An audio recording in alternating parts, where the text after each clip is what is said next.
Hujambo, karibu katika Dream Habari, lakini kwanza ni machache kati ya mengi tuliyokuandalia kwa siku ya leo.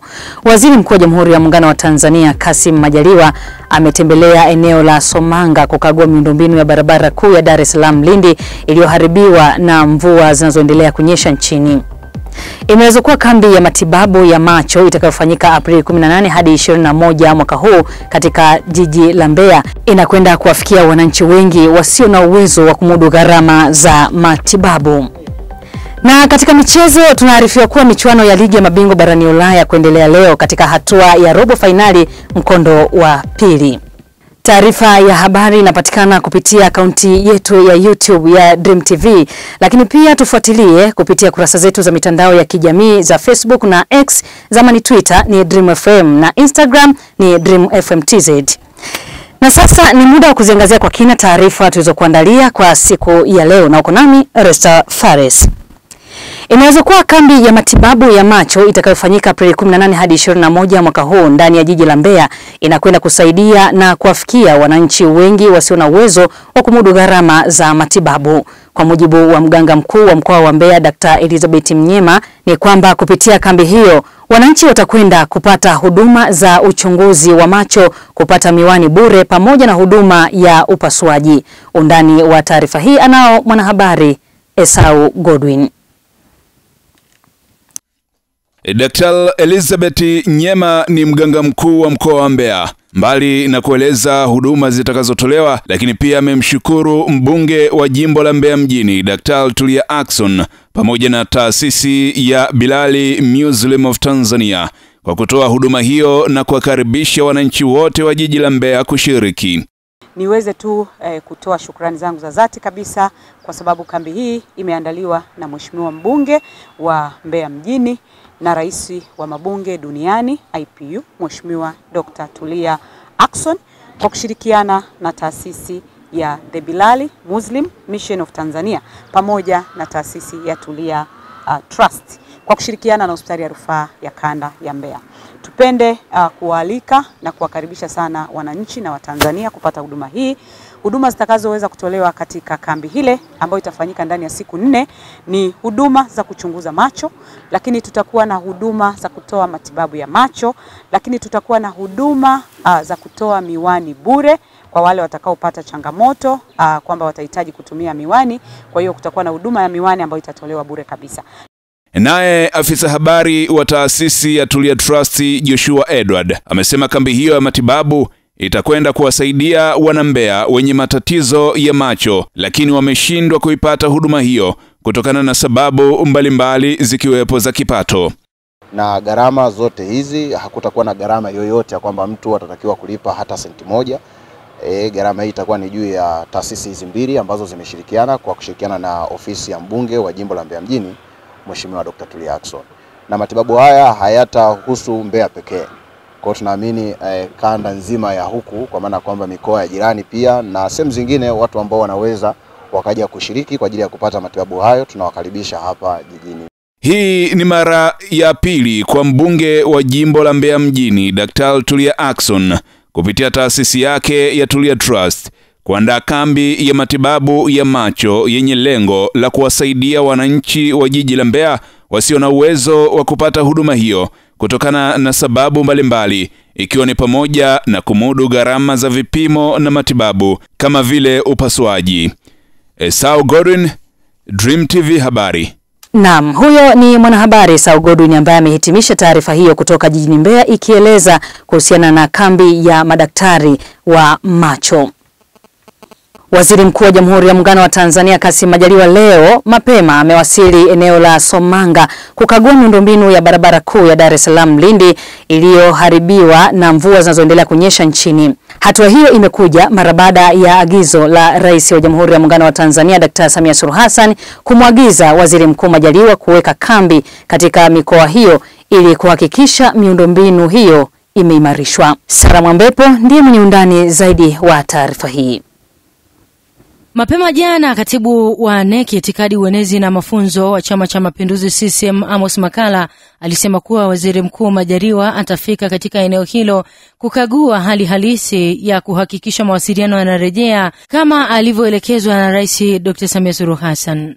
Mwenyekiti wetu wa Chama cha Mapinduzi na Rais Dr. Samia Suluhu Hassan asubuhi ya leo amemwelekeza Waziri Mkuu Kassim Majaliwa kesho anatia timu pale ili kuhakikisha mawasiliano ya mikoa ya kusini yanarejea. Piga makofi kwa Dr. Samia Suluhu Hassan. Makalla amesema kuwa Rais Samia ana nia njema na wananchi wa kusini mwa Tanzania, na katika kutaka kuimarisha mikoa hiyo kiuchumi ametenga kiasi hicho cha fedha kwa ajili ya ujenzi wa barabara hiyo itakayosaidia katika kuendeleza uchumi. Akiwa eneo la tukio, Waziri Mkuu Majaliwa ameiagiza TANROADS kukagua madaraja yote, akisema hiyo imekuwa moja ya sababu ya madaraja mengi kuharibika kutokana na kutokuwa na ukaguzi wa mara kwa mara. Kila meneja wa TANROADS Tanzania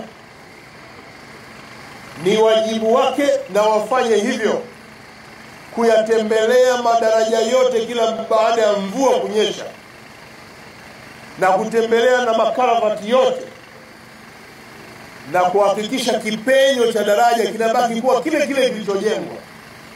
Kipenyo cha karavati kinabaki kama kilivyo, na kama kimeletewa udongo na mchanga na Waziri wa Ujenzi Abdalla Ulega amesema baada ya kutokea janga hili TANROADS kwa kushirikiana na timu ya wakandarasi ilianza kazi mara moja ili kuhakikisha mawasiliano yanarejeshwa kwenye eneo hilo.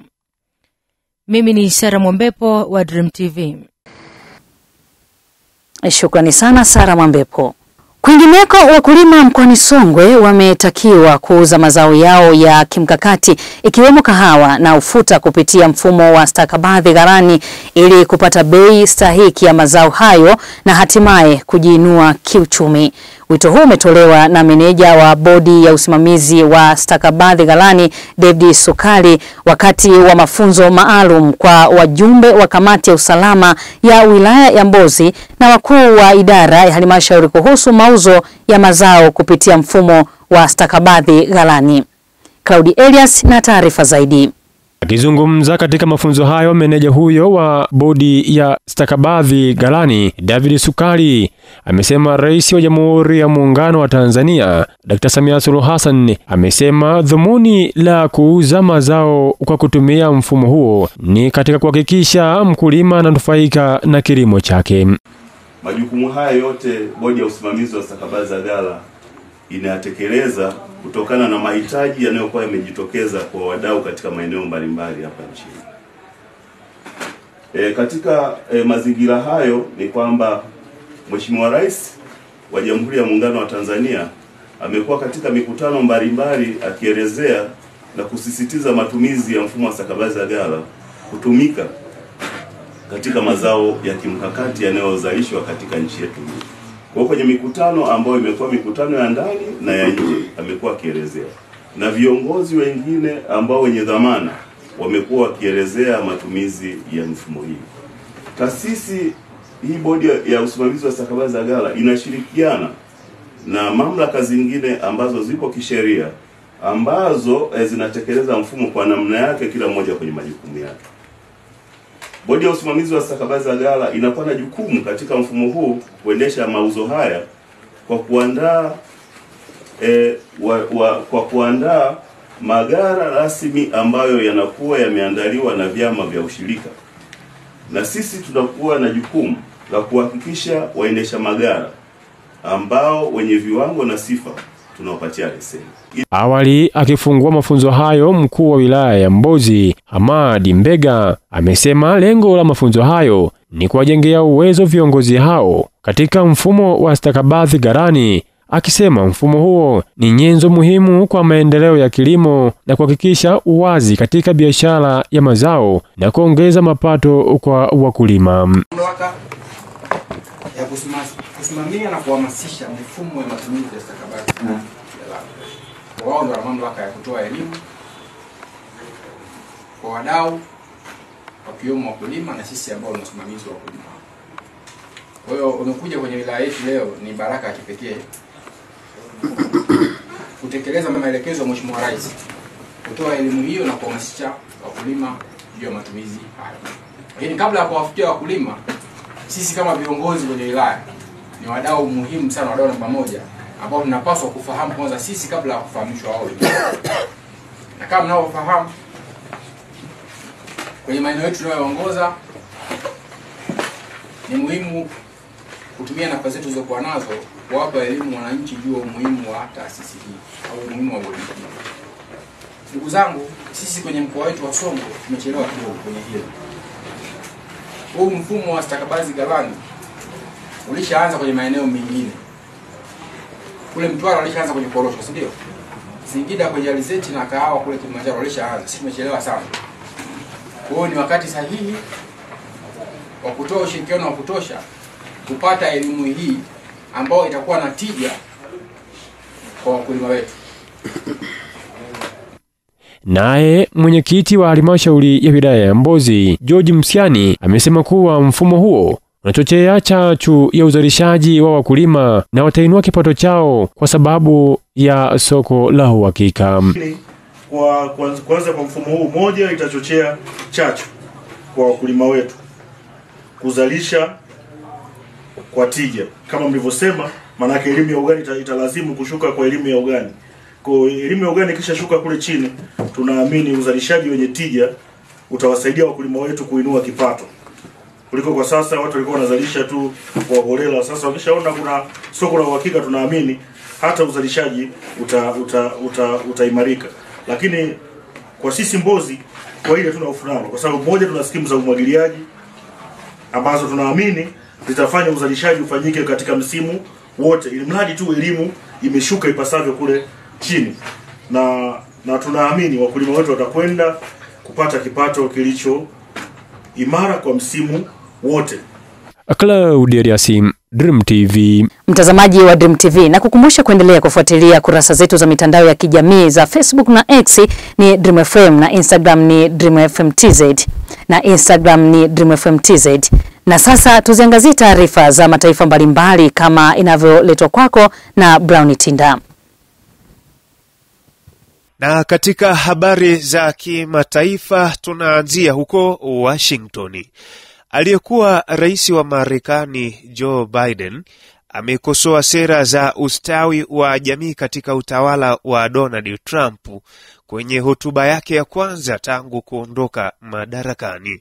Rais huyo wa zamani wa Marekani aliuambia mkutano huko Chicago kwamba serikali imechukua mwelekeo wa kikatili katika idara ya ustawi wa jamii, mfumo ambao Donald Trump na Elon Musk ambaye anaongoza juhudi za kupunguza gharama za ikulu ya White House wamesema umekumbwa na udanganyifu. Biden hakumtaja Trump kwa jina wakati wa hotuba yake siku ya Jumanne, lakini alisema katika muda usiozidi siku 100 utawala huu mpya umefanya uharibifu mkubwa na mabaya mengi, ni jambo la kusikitisha. Hamas. Shambulio la angani la Israeli limesababisha kifo cha mhudumu wa afya na kujeruhi wengine 9, wakiwemo wagonjwa waliokuwa wakitibiwa katika hospitali ya Kuwait.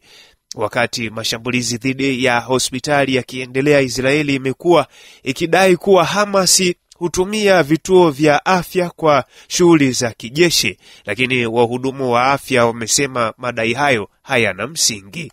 Wakati huo Hamas imedai kupoteza mawasiliano na walinzi wa mateka wa Israeli Marekani Edani Alexander baada ya eneo lilokuwamo kushambuliwa katika mazungumzo na Rais Macron wa Ufaransa. Netanyahu amesisitiza kupinga kuundwa kwa taifa la Palestina, akidai kuwa ni zawadi kwa ugaidi. Na tumalizie huko Khartoum.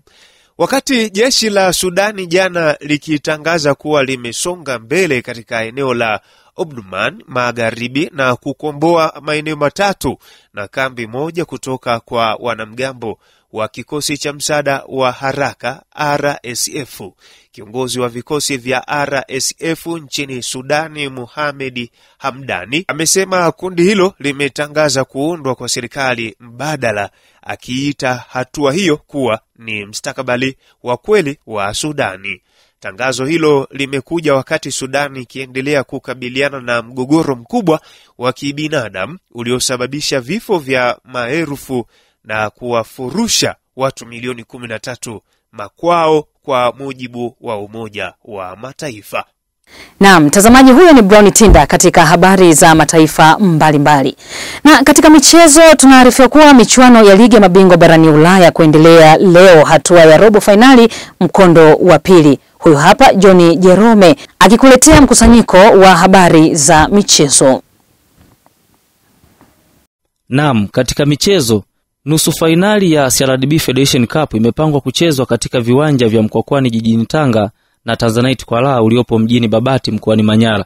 Kwa mujibu wa shirikisho la mpira wa miguu nchini TFF, nusu fainali ya kwanza itakayokutanisha Yanga Sports Club dhidi ya JKT Tanzania imepangwa kupigwa katika uwanja wa Mkwakwani jijini Tanga.